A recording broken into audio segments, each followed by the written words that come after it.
Okay, welcome everybody. Thank you for tuning in to the TSC webinar series.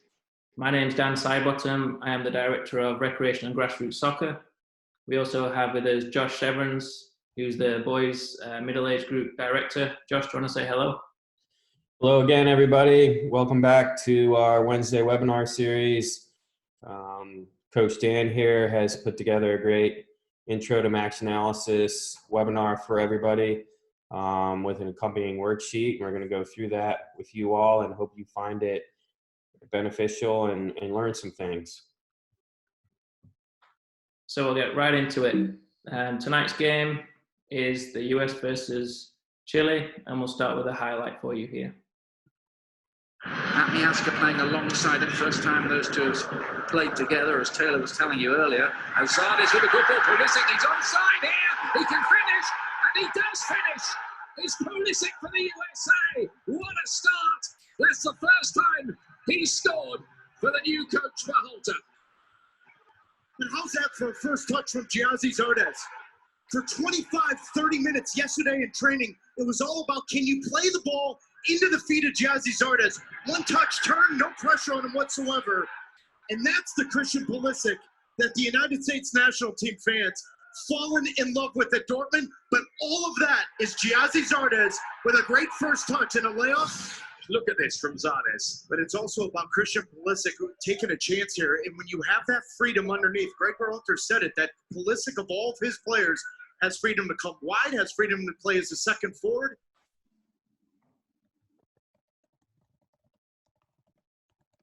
Okay, so why do we use match analysis? We use it to provide data and objective information, not just memories of what we thought happened. So we can analyze an individual, see how a player moves on and off the ball. We can also analyze player relationships. So players down the left, maybe the left back and the left midfielder. We can also analyze a line. So maybe a defensive line, looking at the two centre backs and the left back and the right back. We can also look at the team as a whole. So how our shape looks when we're in possession and also when we're out of possession. Also helps to look at opposition team. We can identify key players who could hurt us when we're playing against them. We can also see their playing style, if they play direct or if they like to build and play through the thirds.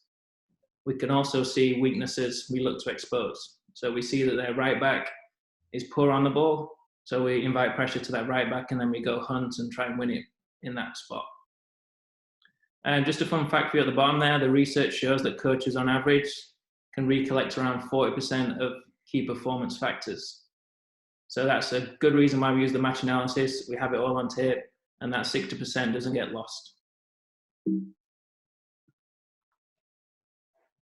So some benefits for players and coaches and how match analysis can help continue to guide your improvement and development.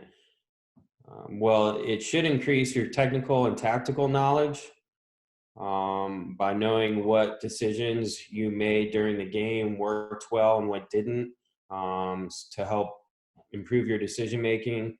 It is really important to see yourself play, to analyze other teams and individual players and decisions that they make.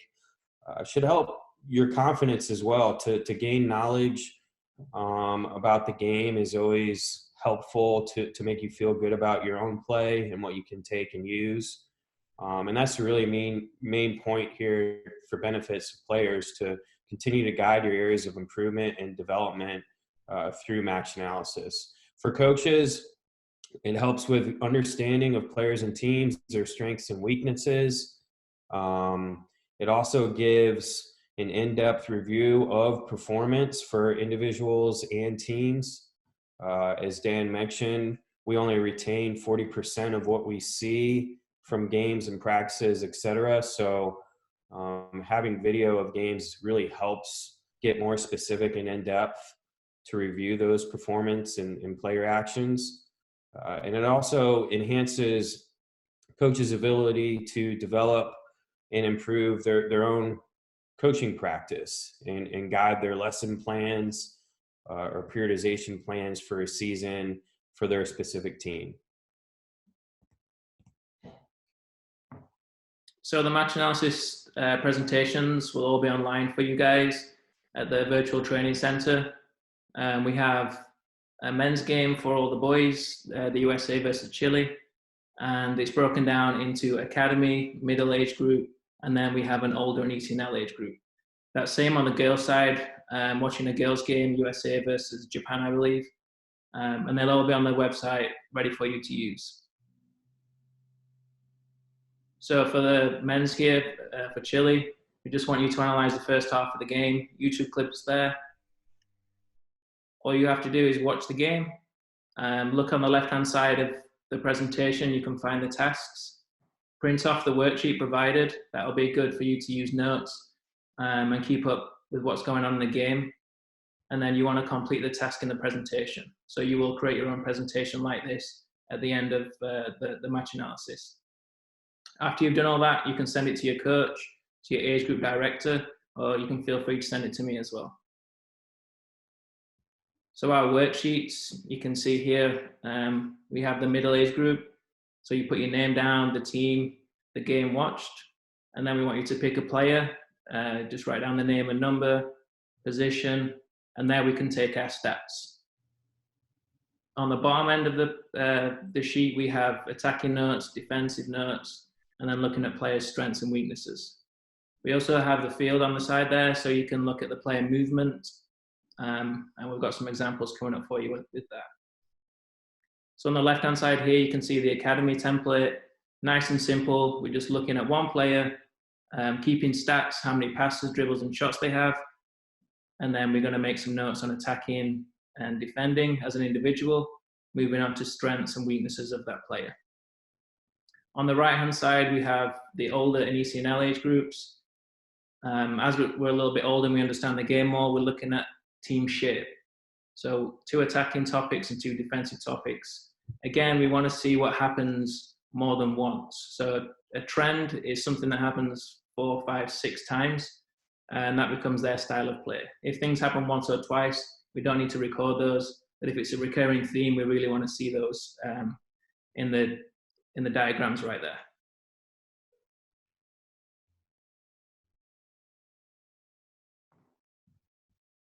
So the first task is the team lineup. You got this one, Josh? Yeah, so when you watch the video and you get it at your starting point, we would like everyone to start the game and then move the U.S. men's national team players here to their specific spots on the field and their positions that they're playing. Dan will move through a little bit here and where the players are. Horvath is our goalkeeper. Yedlin, right back. Miazga and Gonzalez, center backs, 4 and 5. Okay, as you see, so putting the U.S. players in their 4-3-3 that they played in for this match. And you would be looking to do that in one of the worksheets as well. Okay, and that helps leading into watching a player that plays in your position. So one of the worksheets is specifically tracking one player throughout the game on the U.S. And we want you to do the worksheet in a player that plays in your spot and write their name down, their number, and that position. And that's, first part of getting their info on the worksheet. The next portion will be looking at their player movement. So you'll start diagramming once you have your players selected. On the field diagram portion of the worksheet, you'll start diagramming some of their movement with the arrows provided here. And so you have their starting spot, their starting position, and then start tracking, like Dan mentioned, trends in how they moved on the field and what areas of the field they typically ran into, etc. Okay, and you use the arrows. The dotted arrow helps us know that that's a player's run. Okay. And for this task, rather than just watching the soccer ball like you would any normal game, we want you to focus in on just that individual player and how they move. Good. So academy age players, on your worksheet, we want you to start using a tally to count the player actions for your specific player that you're watching. All right. And you may need to pause the game at times and fast forward, rewind, etc., to make sure that you are tracking your player. So when they're in the action and they're on screen, so you can start tallying passes, dribbles, shots, tackles, and interceptions, and just getting a count on those. So for middle and older players, you'll be doing the same thing, but we want you to go a little bit more in depth and track how many passes were completed, how many were not, and they gave the ball away. Same thing with dribbling, shots, tackles, etc. All right, and this is important because it helps go a little bit more specific and to see how successful or not successful the player was, and then you could start gauging how effective this individual player was in the game. Okay. So then you'll do a little bit of a review in the worksheet. Review your players and what your player did when they were attacking, when they were defending. So attacking examples here, we have a couple. Could be, did they join the attack well? Did they support forward possession effectively with good runs and movement or not? Did they dribble and lose the ball? Did they help create opportunities, etc.? And you would start reviewing those and putting those statements on your worksheet. Defending as well. Were they good at pressing on the tackle? Did they have good recovery runs when they needed to defend? And you would, again, start tracking and making these comments on your worksheet to see how effective your player is that you're watching in the game. Because then the next portion is your evaluation of that player. Would reference those specific player actions and the stats that you recorded previously to see what their strengths and weaknesses were, and to help guide areas of improvement for the player, which, again, like we mentioned at the start, is a good benefit of match analysis. Okay, and an example is that if they dribbled many times, but under pressure lost the ball, then an area of improvement may be dribbling or passing out of pressure. Okay. And Dan is going to go through some team aspects of match analysis. So moving to the middle and older age groups, we want you to go into even more detail. So we're going to evaluate the team's attacking play.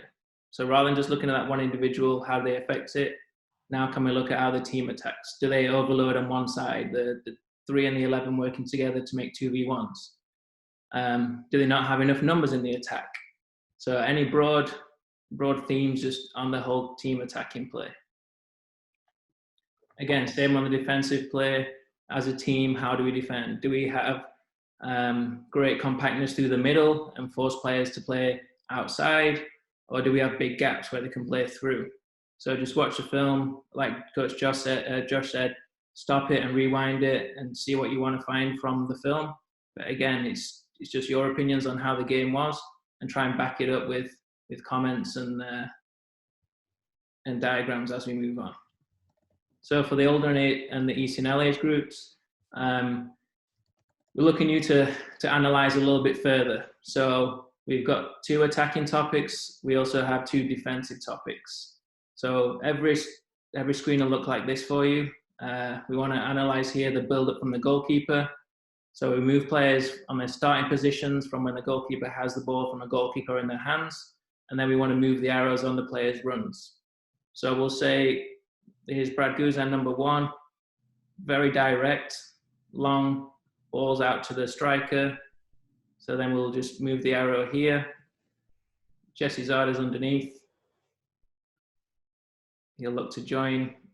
He'll look to be a target player here. And then the 5 will move. 5 will move up and in. The 4 will move up and in. Again, you've got to play with this a little bit. The 4 will move up and in. And everyone will push forward looking for those long balls. So then you can be looking at the runs. The target man or receiver here, does the 10 go forward to help out? What do the 7-11 do after the long ball's played in? And again, you can move these players to whatever you see in the trends of the goalkeeper playing out. So when you do that, how now can we improve that? If you were coaching this team, can you make a diagram here and show us how it improve? So the TSC way shows us we want to play out from the back. So rather than sending everyone forward going long, can we have the keeper to have some short options? The 4 and 5 dropping in to receive the ball wide creates this space here for 6 maybe to drop in. So again, use this diagram to show how you want to build from the goalkeeper. The second attacking topic is scoring. So in the attacking half, how was the goal scored? Move the players on what you see, and then do the arrows on the runs and the passes they make. So the goal we watched earlier was Brad Guzan. It was a long ball forward to Jesse Zardes. He flicked it onto Pulisic, and then he ran through to make the nice little chip finish. Who was involved in it? 11-7. They made forward runs, but pretty much the rest of the team were pretty deep from that long ball over. So do you want to attack like that always? Hopefully not. So we're pushing the team forward here. And my improvement from here is the 6 being the playmaker. Can we look to combine with a 7 and 11? They're nice and wide, giving us space. So can we find those through balls, through the defenders for 7 to run in? Maybe looking for a cross to 9 or 10 and 8 trailing in behind. Or maybe look to play to 8 to go forward to find a shot on goal. So different ways you can improve the team and the attacking to create more scoring opportunities. On the defensive side of things, we're looking at defending in the defensive half. So pick a point on the field where the ball is and how did the USA defend. So here, the ball's in midfield. We've got number 8 stepping forward to provide some pressure and the 6 coming across for cover. The 3 forwards aren't really getting involved. The 10's not getting involved. We have some compactness here between the 3 defenders. But if you see out here, Yedlin, right back, it's way too far away and he's slowly making his way over. So that's what you see. Moving on, how can you improve that?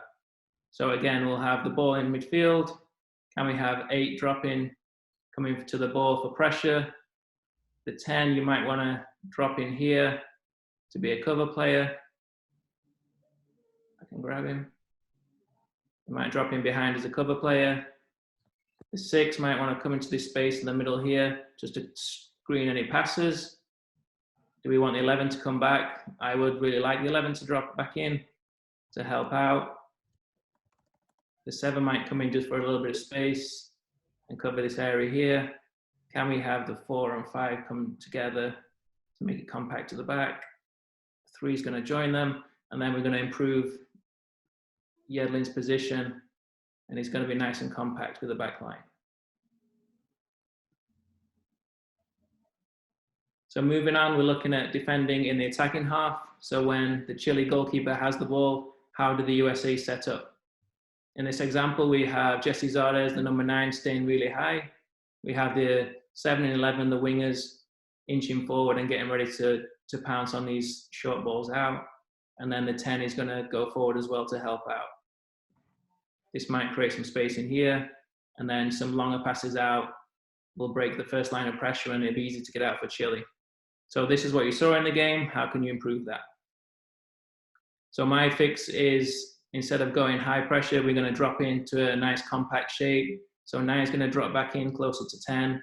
7 and 11 are going to stay pinched in.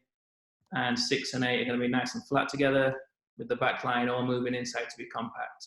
So now we can invite that pass out, but we're not going to let him go through here because we've got a nice compact shape. So that's how we use the diagrams. Yes, they take a lot of time to put together, but it's definitely worth it in the end, and it'll definitely improve your understanding of the game. Do we have any questions on the presentation? Yes, before we wrap up here, and I'll just go ahead and tie in, you know, we've using the US game as an example for you players to analyze and look at specific players that play in your positions, etc. And then Dan broke it down on team movement and team shape, which is good for you all to see as well. But the purpose of this is to really make you think a little bit more critically and evaluate your own player performance when you're practicing and playing. And now you're having to do that as an individual on your own. But hopefully it's a good way for you to look at other players and their playing in the videos that Dan has provided, and then think of your own play and connect it to guide your own improvement and development. So the examples we're obviously using tonight is U.S. men's national team against Chile from about a year ago. And the other example for the girls' side, I believe, is USA Japan that Dan has linked on the virtual training center.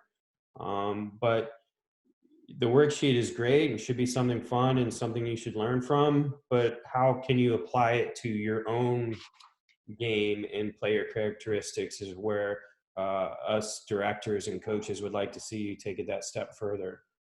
Okay. So on our Q&A, we are not seeing any specific questions on this. Dan, I'm trying to check the chat as well. Did we get a raised hand? Do not see one.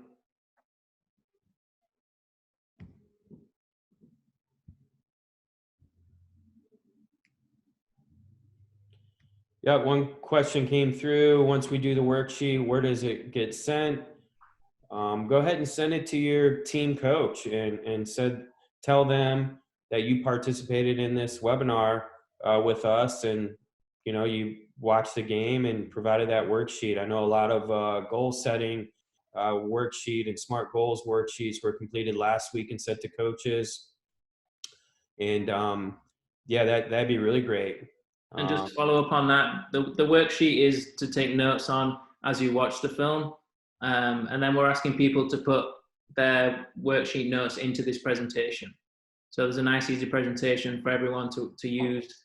And like I showed, by moving the players and just typing in the player name, everybody can do that. So the worksheet's the first part. The second part is to put it into the presentation.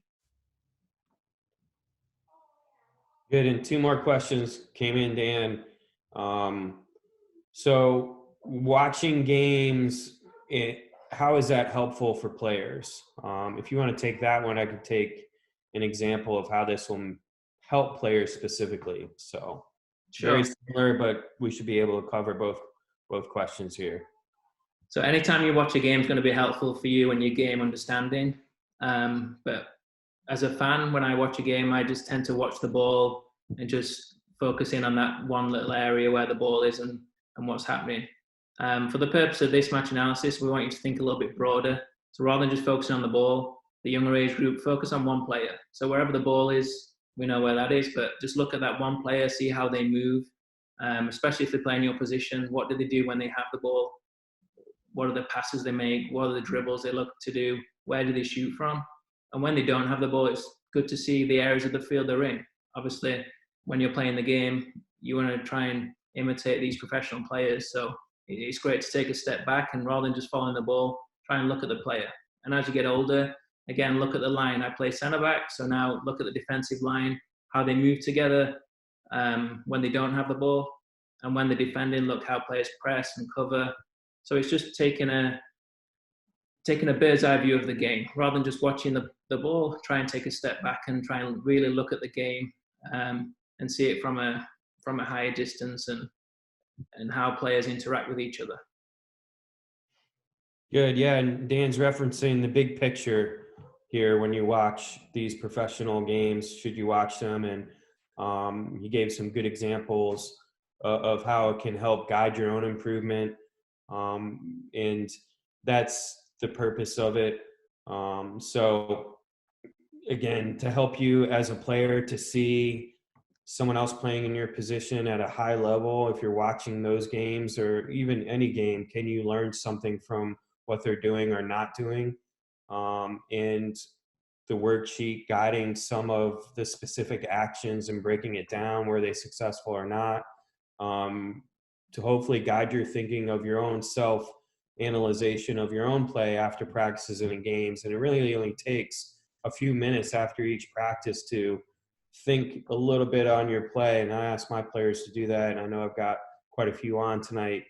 You know, what did you do well in practice tonight? What did you do well in the game? You know, think of that. What could you have done better? Those key points. And, you know, what did you do to help the team?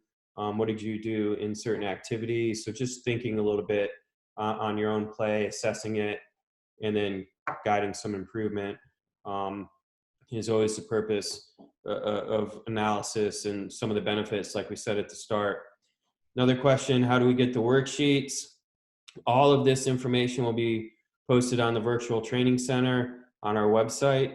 The worksheets, the specific analysis, PowerPoints, and links as to the games, right, Dan? Yeah, everything will be on the Virtual Training Center for you guys. Great. Let me check the chat one more time, Dan, and if we don't get another question, I think we were good to go.